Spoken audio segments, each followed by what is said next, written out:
नमस्कार बच्चों। समुच्चय एनसीईआरटी अध्याय 1 के प्रश्नावली 1.1 में आज हम लोग प्रश्न संख्या 5 को हल करने जा रहे हैं, जिसमें हमें दिए गए समुच्चय को सारणीबद्ध रूप में लिखना है। यहाँ समुच्चय हमें गुण प्रकटीकरण या समुच्चय निर्माण विधि में दिया गया है और जिसको बदलकर हमें समुच्चय निर्माण विधि सारणीबद्ध रूप में यानी रोस्टर रूप में लिखना है। तो चलिए प्रश्न संख्या 5 के इन प्रश्नों को भागों को बारी बारी से पढ़ा जाए, इन हिस्सों को बारी बारी से पढ़ा जाए और अपना जवाब लिखा जाए।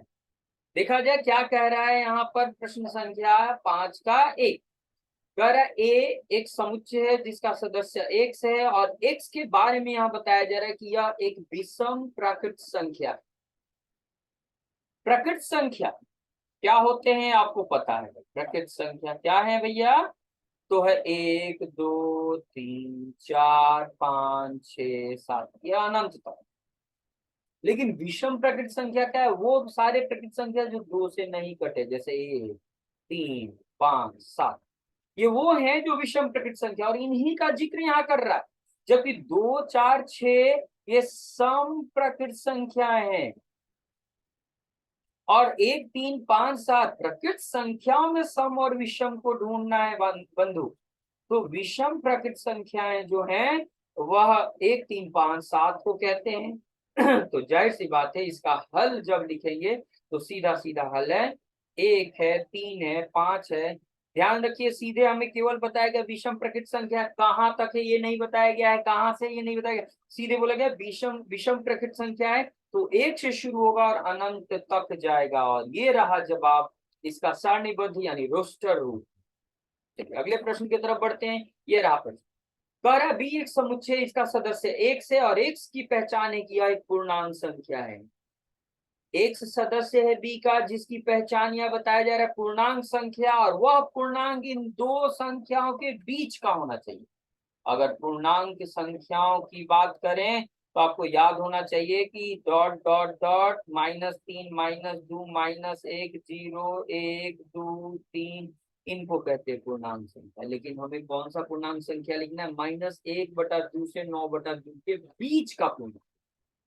अगर आपको बात सीधे सीधे समझ में आ रही है तो ठीक है, नहीं तो ये रहा तरीका। सीधे एक संख्या रेखा बना लीजिएगा, संख्या रेखा। इस पर 0 यहाँ दिखाइए, लगभग 0 के पीछे -1 होता है। माइनस आधा है -1/2, तो -1 का 0 के बीच में ही आएगा -1/2। आगे बढ़िए, आगे आपको 0 के बाद 1 2 3 4 देखिए 9/2 ये कितना के बराबर होगा? भाग देने पर 4.5 के बराबर होगा। यानी पहला संख्या 1/2 माइनस में है जिसका पता लगा लिए और 9/2 का इसी संख्या रेखा पर पता लगाएंगे। यानी संख्या रेखा पहले खींचेंगे और इन दो संख्याओं को इस पर दिखाएंगे। यहाँ सीधा सीधा पता चल जाए, ठीक है, नहीं तो आपके पास तरीका होना चाहिए। -1/2 -1 और 0 के बीचों बीच होगा, जबकि 9/2 4.5 होगा यानी 4.5 होगा। यह 4 से आगे और 5 के पीछे होगा यानी बीच में होगा। यानी ये रहा आपका 9.2 और ये रहा संख्या आपका 1/2 घटाओ। कह रहा है इन्हीं के बीच जो जो पूर्णांक है उनको लिखना। तो आप देख लें -1/2 और 4.5 के बीच 0 आ रहा है, 1 आ रहा है, 2 आ रहा है, 3 आ रहा है और 4। तो बस सीधा सीधा लिख डालिए 0 है, 1 है, 2 है, 3 है और 4 है। हो गया जवाब। ऐसे संख्याओं की पहचान के लिए संख्या रेखा पर काम करना बड़ा लाभदायक होता है, तो लाभ उठाइए, फायदा उठाइए। चलिए अगला यहाँ है सी एक समुच्चय जिसका सदस्य 1 से और 1 की पहचान ये पूर्णांक है और साथ में ये शर्त को पूरा कर रहा है। क्या है कि इस पूर्णांक का वर्ग करेंगे, स्क्वायर करेंगे तो या तो 4 के बराबर होगा या उससे कम होगा। चलिए इसका भी अगर पता नहीं चल रहा है, पूर्णांक है, पूर्णांक के बारे में मैंने बताया ना, -3 -2 -1 0 1 2 और 3 और भी है आगे पीछे बट इतना दिखा रहे हैं। अब क्या है कि यह इस शर्त को पूरा करना चाहिए, क्या x का स्क्वायर यानी जो पूर्णांक ले रहे हो उसका स्क्वायर 4 से कम होना चाहिए। थोड़ा चेक कर करके पता लगा दो कौन है भैया। 0 से शुरुआत करें, 0 का स्क्वायर कीजिए, मिलेगा 0। बताइए 0 4 से कम या बराबर है क्या? तो हाँ कम है, तो जीरो संतुष्ट कर रहा है, इसलिए यहाँ हम इसे इकट्ठा करेंगे बीच में।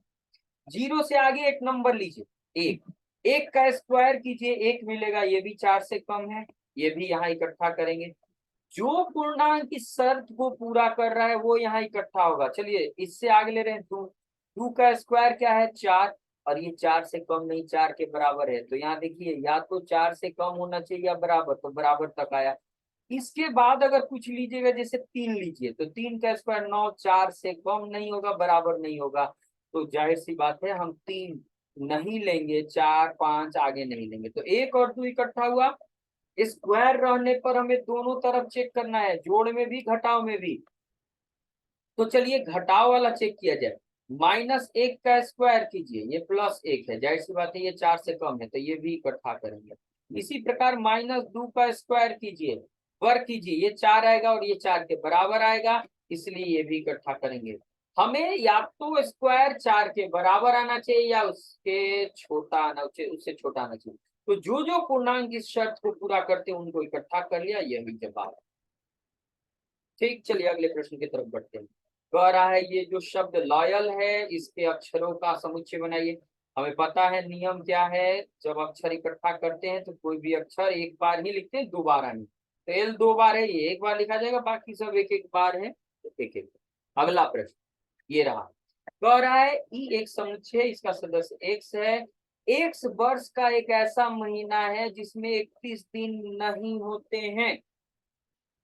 जरा याद कीजिए क्या है, जनवरी, फरवरी, मार्च, अप्रैल, पूरा देखकर, मई, जून, जुलाई, अगस्त, सितंबर, अक्टूबर, नवंबर, दिसंबर।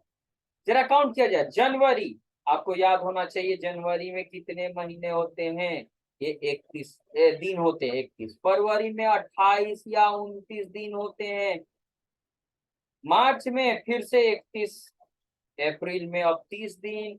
इसी तरह से जनवरी हो गया, फरवरी हो गया, हाथ के सारे वाला है ना, सबसे उल्टा पहला यहाँ जनवरी, फरवरी, मार्च, अप्रैल, मई, जून, मई हो गया ऊपर 31,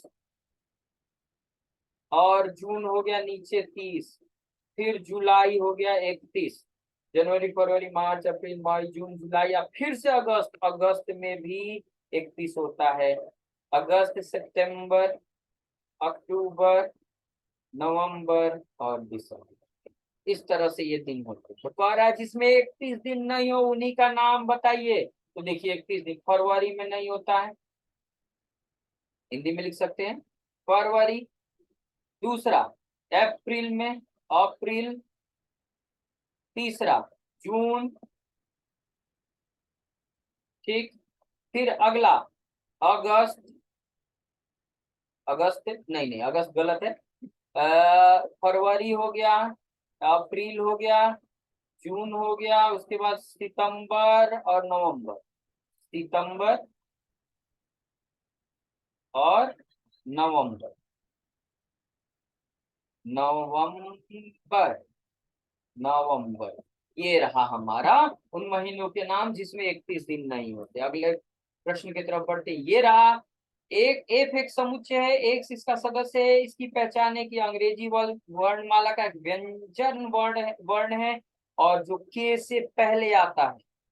तो व्यंजन वर्ण कौन कौन होते हैं, जरा, ए नहीं, बी, सी, डी, ई नहीं, एफ, जी, एच, आई नहीं, आई के बाद जे, के, एल, एम, एन, ओ नहीं, P, Q, R, S, T, U नहीं, वी, डब्ल्यू, एक्स, वाई। चलो, तो कह रहा है कि के से पहले जो है, तो के से पहले यही सब ना व्यंजन है, तो व्यंजन वर्ण कौन, बी, सी, डी, एफ, जी, एच और जे। व्यंजन वर्ण, ये वॉवेल नहीं, ये स्वर वर्ण। तो इस प्रकार से हमने इस प्रश्न का हल देखा कि किस तरह से समुच्चय निर्माण विधि में दिया हो तो सारणीबद्ध रूप में लिखते हैं, पूरे सॉल्यूशन को ढंग से देखिए, कहीं दिक्कत हो कमेंट बॉक्स में कमेंट कीजिए। धन्यवाद।